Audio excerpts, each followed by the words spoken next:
मुश्किल हालात में वजारत ख़जाना संभाली है आपने। आपने प्रेस कॉन्फ्रेंस में कहा कि 30 से 33 अरब डॉलर हमें 30 जून तक की रिक्वायरमेंट है। बहुत बड़ी रकम है, कहाँ से आएंगे ये पैसे?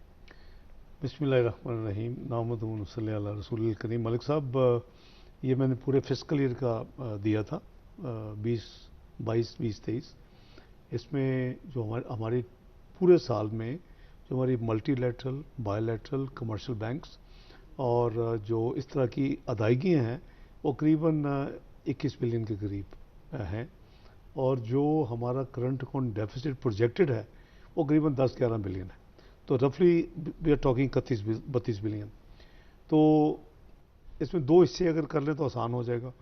जो पहला हिस्सा है वो ऑब्वियसली कोई भी हुकूमत, बल्कि डेवलप्ड कंट्रीज़ भी जो हैं, अगर आप उनका ओपनिंग स्टॉक देखें किसी भी उनके फिजिकल ईयर का और क्लोजिंग, तो उनका एक्सटर्नल रेट उनका भी कम नहीं हो रहा होता।